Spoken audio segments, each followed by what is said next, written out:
Hello everyone. আমরা গত লেকচারগুলোতে দেখেছিলাম যে একটি সাধারণভাবে স্থাপিত বিমের আয়তাকার বিম অথবা টি বিমের ক্ষেত্রে তার কম্প্রেশন এবং টেনশন জোন কিভাবে নিউট্রাল অ্যাক্সিস সাপেক্ষে মেজার করা হয়। এখন আমরা দেখব যে কংক্রিটে কি পরিমাণ স্ট্রেস কাজ করবে এবং টেনশনে অর্থাৎ স্টিলে কি পরিমাণ স্ট্রেচ কাজ করবে সেটা আমরা বের করার চেষ্টা করব। তাহলে আমরা কংক্রিটের স্ট্রেস এবং স্টিলের স্ট্রেসের পরিমাণটা বের করার জন্য আমরা সেই আমাদের সর্বপ্রথম যেই ছবিটা বা ফিগারটা নিয়ে আমরা আলোচনা করেছিলাম সেই ফিগারের দিকে আমরা একটু লক্ষ্য করব।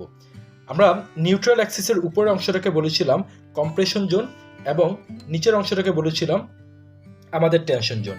তাহলে আমি যদি বলি যে আমার এই কম্প্রেশনের মধ্যে টোটাল কতটুকু কম্প্রেশন ফোর্স কাজ করতেছে সেটা যদি আমি একটু মেজার করার চেষ্টা করি, তাহলে সেটা আসতেছে অনেকটা এরকম যে আমার টোটাল এরিয়া কম্প্রেশনের জন্য টোটাল এরিয়াটা হলো বি ইন্টু এক্স, এবং আমার এই এফসি হলো কংক্রিটের স্ট্রেসের যে মানটা সেটা আমাদের আসবে তার টোটাল দৈর্ঘ্যের অর্ধেক। এই কারণে আমরা এখানে লিখতেছি, মানে অর্ধেকটা কাজ করার কারণে সেখানে আমরা লিখতেছি FC/2।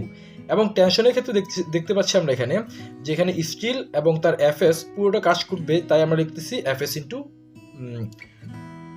AS। তার মানে আমি আমার এই ডায়াগ্রাম থেকে এটা বুঝতে পারলাম যে আমাদের কম্প্রেশন ফোর্স কতটুকু এবং টেনশন ফোর্সটা কতটুকু। আমি এখন যদি এই কম্প্রেশনে মোমেন্ট ধরি, তাহলে কম্প্রেশনকে ধরলে আমার এই টেনশনে কী পরিমাণ মোমেন্ট আসবে, আবার টেনশনে ধরলে কম্প্রেশনে কী পরিমাণ মোমেন্ট আসে সেটার সাপেক্ষে আমি তার স্ট্রেসের পরিমাণগুলো বের করে ফেলতে পারি। আমরা একটু খেয়াল করে দেখি যে আমরা যদি আমাদের এই ডায়াগ্রামের কম্প্রেশন জোনটাতে আমরা যদি কম্প্রেশন জোনে মোমেন্ট ধরি, তাহলে আমাদের এখানে কাজ করতেছে টি ইন্টু তার যে ডিস্টেন্সটা। তাহলে আমরা জানি মোমেন্ট সমান সমান বল ইন্টু লম্ব দূরত্ব, তাহলে তার বল হলো টি ইন্টু তার দূরত্ব হলো D-x। তাহলে আমরা এখানে লিখতে পারি টি ইন্টু D-x/3।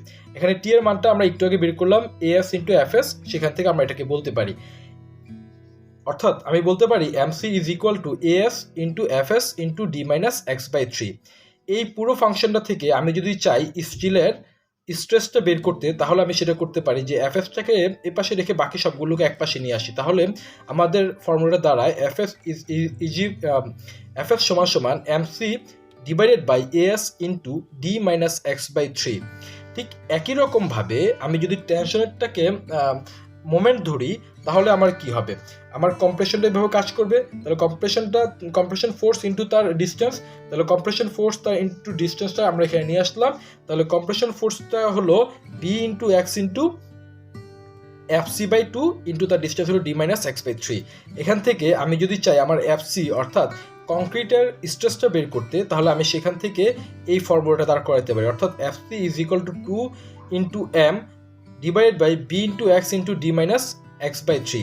অর্থাৎ আমি যদি মোমেন্ট এবং তার নিউট্রাল অ্যাক্সিস থেকে তার ডিস্টেন্স এবং বি অর্থাৎ বিমের প্রস্থটা এবং তার কার্যকরী গভীরতাটা আমি জানি, তাহলে আমার কংক্রিটের স্ট্রেস এবং স্টিলের স্ট্রেসটা বের করা সম্ভব হবে। আমরা একটা অঙ্ক করার মাধ্যমে এই পুরো বিষয়টা বোঝার চেষ্টা করব। ধন্যবাদ।